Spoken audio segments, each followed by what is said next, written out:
Give the people what they want. Give the people what they want. Give the people what they want. Your weekly movement news roundup.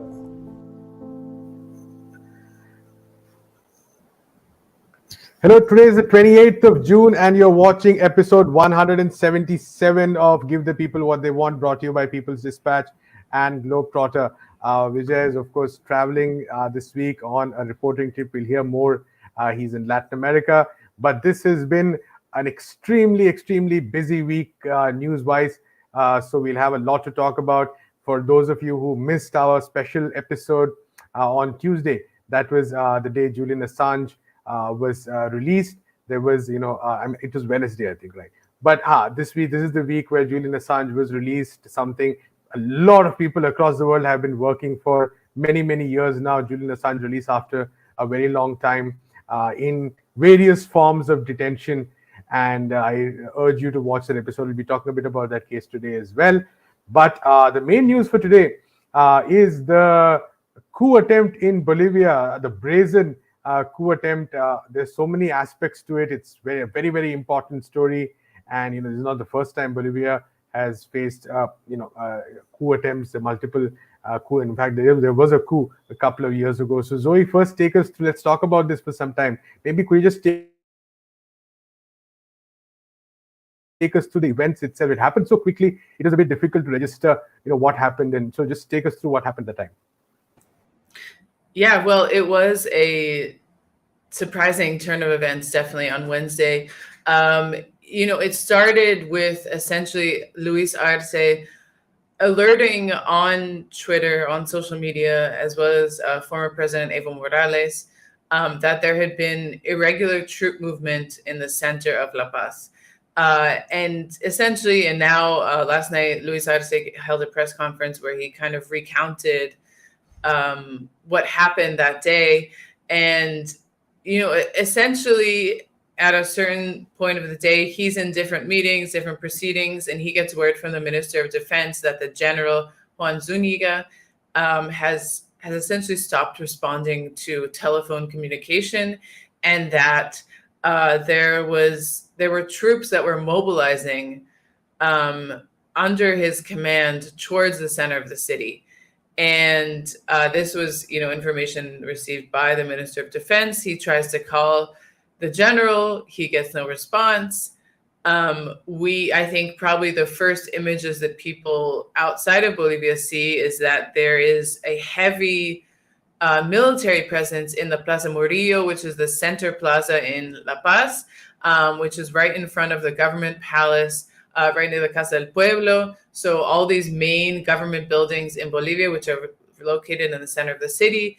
And these troops essentially surround that area, blocking all people from accessing them.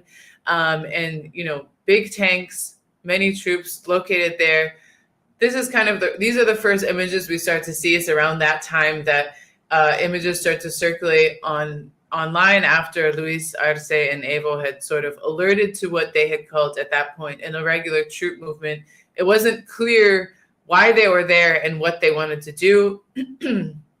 But as soon as they sort of sounded the alarms, the Bolivian people saw this for what it was and saw it as a general who was ordering parts of the army to act unconstitutionally and not under the mandate, and not and subverting the democratic order. So people started at the same time to mobilize towards the center of La Paz, since they have actually experienced, as you said, Prasanth, what it means when certain parts of the institutions subvert democracy. And so they started mobilizing at the same time, again, more and more troops. And it becomes clear that the General Zuniga is in one of these tanks that's occupying the center of the plaza. There was, if people were following the live coverage of Telesur, it was fantastic, giving kind of the minute-to-minute update. At one point, essentially, the tank, I think actually before the tank broke down the doors of the government palace, Zuniga comes out of the tank and says, we are here because we want a complete change in the cabinet, and we are going to demand that this happens. We want all of the ministers to resign and we want a new cabinet. This is the first moment where it becomes clear that this is a political demand that they're trying to make to the democratically elected president, Luis Arce. Following that, they use the tank to break down the door in a very dramatic fashion, which may, recall images of past dictatorships across Latin America. And at this point, Luis Arce comes down and he engages in dialogue with Zuniga, and he says, you need to stand down. You have to actually respect democracy. What are you doing? And following that, he essentially holds a press conference or a ceremony within one of the government buildings. He names an entirely new military command and a new command of the army and all of the different factions, the Navy, the Air Force, and the armed forces. And a new general says, this is unconstitutional. I call on everyone to go back to their barracks. And essentially, that's exactly what happened. While the people are mobilizing, the army decides to actually respond to the order. They go back, and the people fill the plaza once again that they had been blocked from. And that's sort of how the day went. It was a matter of 3 hours, essentially, of this high tension, what's going to happen next. But the Bolivian people, with their mobilization, with the decisions of Luis Arce, were ultimately able to defeat this attempt of this regressive military establishment to attempt to kind of seize power.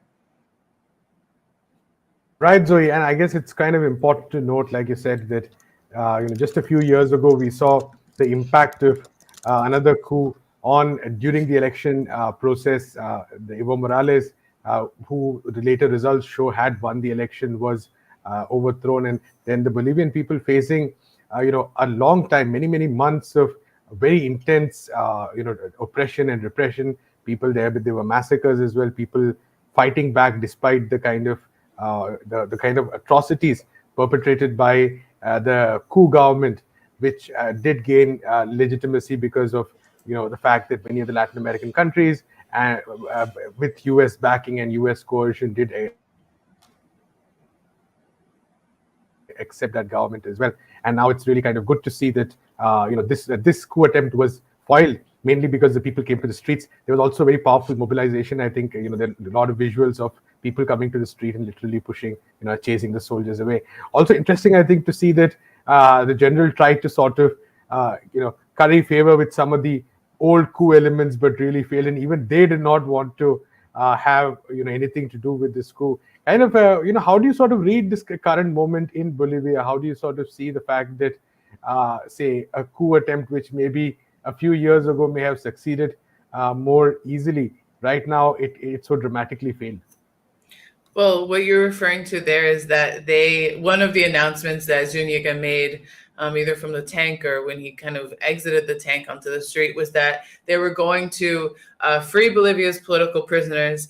And this is specifically Luis Fernando Camacho and Jeanine Áñez, two people who are in prison because of the crimes, as you said, they committed during the repression and really in the plotting of the 2019 coup against Evo Morales. Luis Fernando Camacho is a leader from the Santa Cruz province of Bolivia. He really riled up essentially these paramilitary white supremacist forces to, burn ballot boxes, essentially go on a violent rampage against Mas supporters. Jeanine Áñez, of course, usurped power after Evo Morales was forced to flee the country. The famous image of her swearing in, holding the Bible. And she, of course, was responsible for the reign of terror unleashed on the anti-coup protesters after she took power. And they both wrote on social media. Of course, they're in prison, but anyways, they have access to social media. They wrote on social media saying, "We condemn this movement of the troops." Jeanine Áñez went so far as to say that Mas, Evo, and Arce have to be taken out, but this will be done at the ballot box. Camacho said something similar. I condemn this, what's happening. I think it's clear, first of all, they're in prison because they supported a coup. They're in prison because of their role in the last coup. So I think maybe they have learned a lesson or two. Um, and they've seen the resistance and the resilience of the Bolivian people to defeat these plots. Clearly this was a massive miscalculation by Zuniga. I'm sure we're going to find out some years, some months from now, exactly what he was counting on, what elements he was hoping to activate with this attempt. But if we remember, the coup that happened in 2019 had been building off of weeks, again, of this white supremacist paramilitary violence and terror against the population. They had really been building this narrative for a long time. And so when actually the coup was announced, it was the product of this campaign of weeks and weeks of the OAS, again, sowing doubt in the electoral process in Bolivia. Tactically, Zuniga sort of came out of left field and said, I'm coupping this government, essentially, not in those words. And of course, he didn't say it was a coup, but it was a miscalculation. There was no support for this. The people saw what happened in 2019. They saw what happened when Áñez took over. They saw what happened when there wasn't such a strong and immediate mobilization of the people. And they don't want to repeat that. It took over a year for the Bolivian people to recover their democracy. They lost over 40 lives. Janine Áñez was president was de facto leader when COVID hit Bolivia. And her mismanagement actually cost thousands of lives. She lost and embezzled essentially millions of dollars in different scandals, state money that was lost because of her mismanagement and her gross negligence. And so the people don't want to see that anymore. They do want a democratic process. Luis Arce won the elections in 2020. I was lucky enough to be on the ground in Bolivia when he won those elections with over 55% of the vote. This is a massive show of support for the MAS project.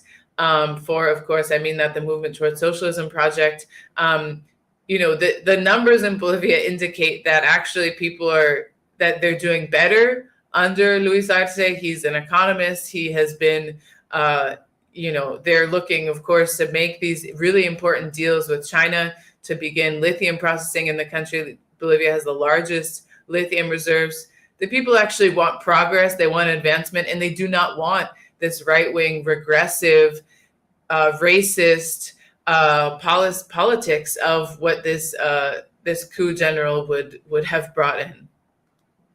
Absolutely. And I think it also kind of shows the changing global scenario, especially the changing scenario in Latin America. US imperialism definitely, of course, has not been defeated, but it would not be wrong to say that over the years, it has suffered some blows, suffered some reverses. Some of those reverses are clear from the kind of election results that are taking place in Latin America. But some of those results are also clear from the kind of mobilizations and protests that are taking place across the world. We'll talk about one aspect of the weakness of US imperialism in a few minutes from now. But I'm going to start talk about another aspect which really has nothing to do per se with the United States, but in fact has to do with Kenya. And we did mention Kenya in last week's show as well. And in a very, very interesting development, Kenyan President William Ruto was forced to withdraw the tax proposals, the finance bill, or he announced technically that he had withdrawn the finance bill that had caused a huge amount of protests on the ground. Now, these protests, very, very interesting protests, because very powerfully driven by the youth, a lot of participation from leftist organizations, from NGOs, from other sectors, taking to the street, people taking to the streets in large numbers against these reforms of William Ruto, which would have definitely meant more taxes for them. Now, as like I said, while not directly connected to US imperialism, it is connected in two ways. One way is the fact that these reforms, so-called reforms, were very strongly backed by the International Monetary Fund. And yet again, the IMF, and of course, this is last year as well, there were very similar protests against a similar finance bill backed by the IMF. And once again, people taking to the streets in large numbers. Unfortunately, at least 20 people have been killed, according to media reports, due to the very violent repression that William Ruto's forces unleashed on the people. But what seems to have happened is that this show of force, this brutality didn't work. People just kept protesting, and then Ruto was forced to take a step backwards to declare that he has withdrawn this proposal. Now, the important thing to note here is that uh, the fact is that this is not only what the people are saying. In fact, organizations like the Communist Party of Kenya have said that this is not enough. Ruto needs to resign. They've called for much more better reforms in the true sense of the term, where there's a withdrawal of taxes, where there is say more left-wing socialist policies, so to speak. So definitely this is not a situation that is going to end anytime soon, because Ruto is on the one hand definitely going to try to say come back with some of these proposals. On the other hand, the people have made it very clear year after year that they are not going to accept these proposals at all. So very pivotal moment. The other reason this is connected to US imperialism is that Ruto has emerged as one of the most important allies of the United States in the whole of Africa itself. In fact, Kenya has been declared a major non-NATO partner. Ruto personally honored by Joe Biden, but on the streets of Kenya, clearly he is not a popular person right now. No doubts about that. And the sheer amount of opposition indicates that he's not going to have an easy time pushing any of his policies. He sort of conveyed this, he's tried to portray this image of a person who gets things done, but this is really not the way how you get things done, by increasing the hardship of people. People very unhappy about the fact, for instance, that government expenditure remains very high, that somehow the burden of the economic crisis is being transferred on the common people, whereas those in power continue to sort of increase their expenditure, continue the extravagance. And this has been the question that the people of Kenya, especially the youth, have been consistently posing to William Ruto. And clearly he has no answers except send in military personnel, except send in paramilitary personnel and try to suppress it. And that has clearly failed. So very, very interesting moment in Kenya, which is a very important country in Africa itself. You can read both reports of last year's protests and this year's protests on People's Dispatch, including the details of the proposals Ruto put forward and why they are so absurd in every sense of the way. Going back to that orthodoxy of IMF economics, which says that you should somehow cut your expenditure, and the way to do that is by basically shifting the burden onto people instead of actually providing more amenities for the people. So a clear defeat for that line of thinking in Kenya. It's important to note that this defeat has also happened in Latin America as well. We've seen country after country reversing these kind of IMF policies and principles and adopting for a very different way of doing things. However, Ruto's reign and his policies are not restricted, and his impact, unfortunately, is not restricted to Kenya alone. Way, way far away in Haiti, the impact of Ruto's policies, his cooperations with the United States is being felt. And, unfortunately, the people of Haiti are also going to bear that burden, it seems. Zoe, tell us what's happening there. Yes, well, another sort of nonsensical but clearly ordered by another power, aka the US, is Kenya sending what would be a total of 1,000 police officers to Haiti to participate in the multinational security mission, which is, authorized. Sorry. By the UN. Sorry, Prasanth, can you? Yeah, I'll just take it. No worries. Yeah. So what has happened in Haiti is an example of that as well. You have Kenyan soldiers moving to Haiti, or Kenyan paramilitary personnel being placed in Haiti. Now, again, we talked about it in the show last week. What has changed is that the personnel have actually been deployed. And what this basically means is that you're having yet another intervention, foreign intervention in Haiti. Some people even calling it, critics even calling it invasion for very good reasons. Just because the fact is that what we've seen is that there have been multiple operations, including under so-called UN auspices, which have actually had a horrible impact on the people of Haiti. There have been massive violations, human rights violations, a destruction of infrastructure all this happening due to the presence of foreign forces, which are under UN jurisdiction and other jurisdictions. And now we have and over time there was a situation where people could not there was nobody actually willing to send forces to Haiti, and then finally William Ruto somehow committing to send his paramilitary forces to Haiti as part of some agreement with the United States. The deal is not very clear yet. So at a time when even countries in the region were reluctant to send forces to Haiti, William Ruto readily agreeing. And now the excuse being provided is that this is somehow to counter gang violence of various kinds. And often these questions are not asked. We talked about it in last week's show, the question of why there is gang violence in the first place. I see Zoe is back. Zoe, you want to take us to these excuses that are being provided for why these Kenyan paramilitary personnel are in Haiti, but what actually is the truth behind it? Yes, sorry about that. This is the latest occupation of Haiti, which has now been started with the arrival of these Kenyan police officers. Important to point out that in a statement, the White House confirmed that a dozen other nations are going to be contributing to this security mission. This is, again, the latest in what has been sort of 200 years of U.S. And imperialist powers responding to Haiti following the revolution, the first revolution in the Americas, which abolished slavery in 1804.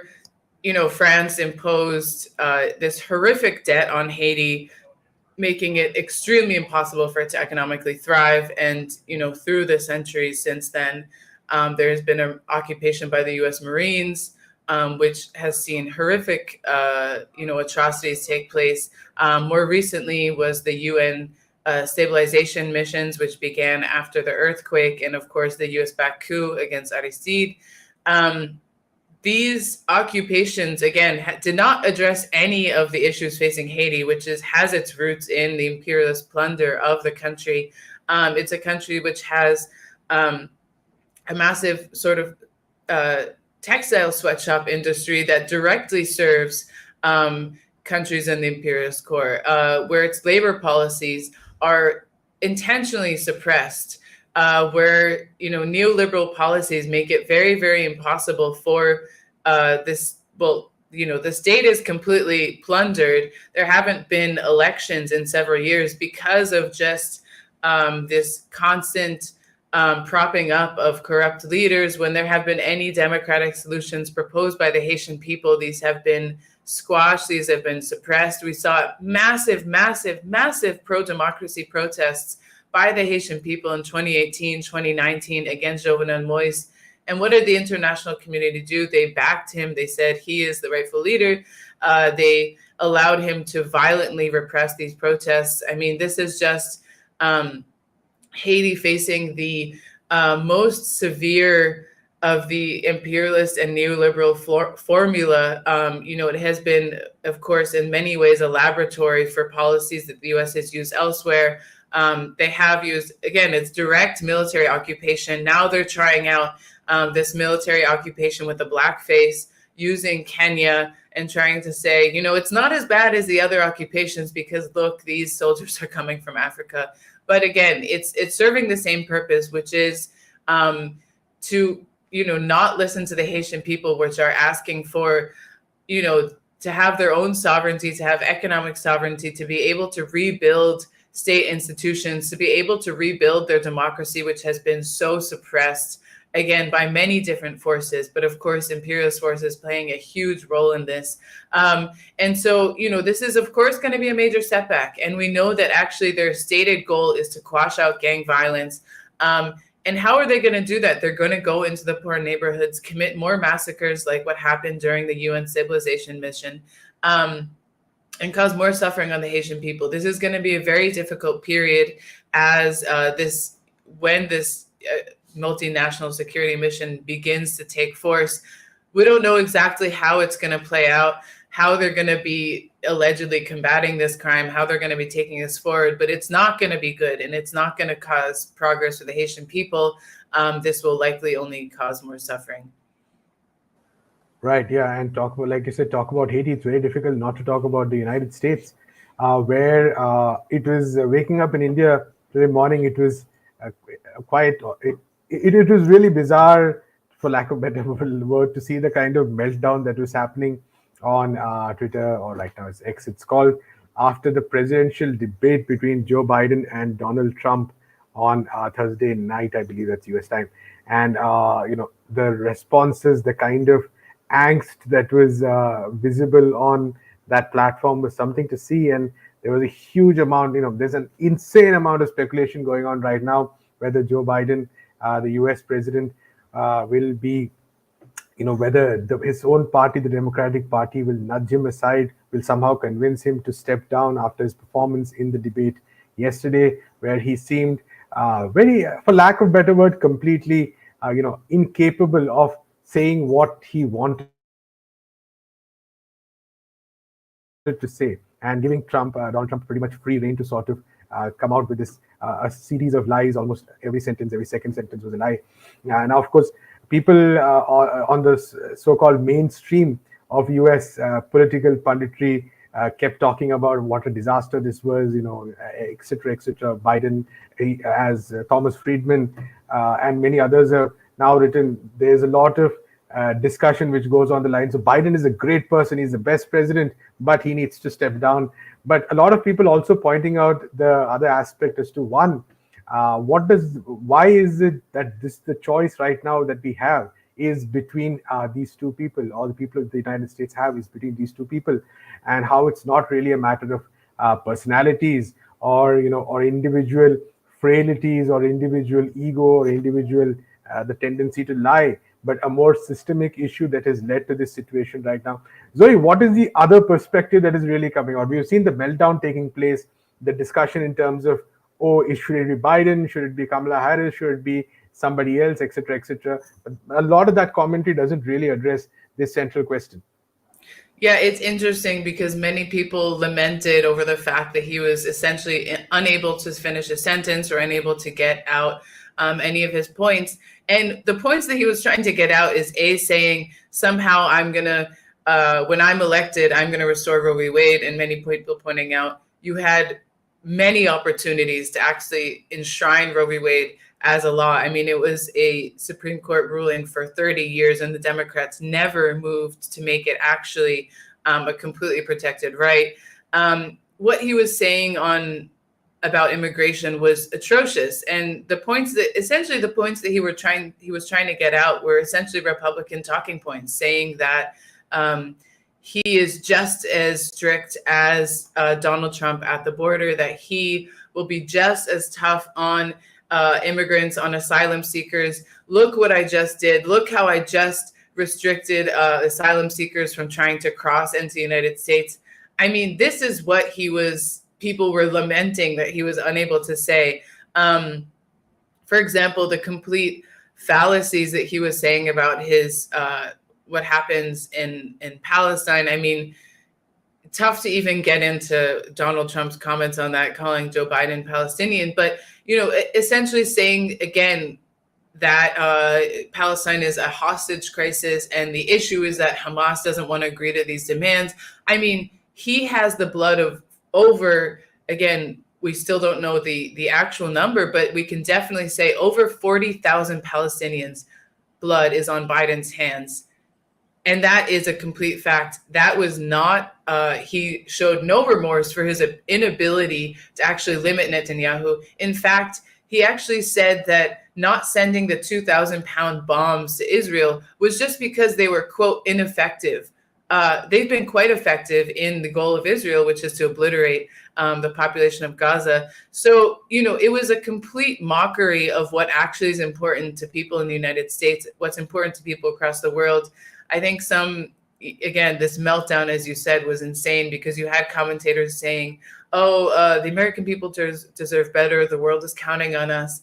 I think the people of the world would be quite happy if there was a coherent person who was not set on waging wars across the entire world and arming genocidal powers. So, really, really upsetting across the board, but also not surprising. It seems like people were shocked. But again, this is the same Joe Biden that has been arming Israel for 9 months of a genocide and has refused to actually make any sort of changes in that policy, refused to limit Netanyahu, refused to force him to agree to a ceasefire.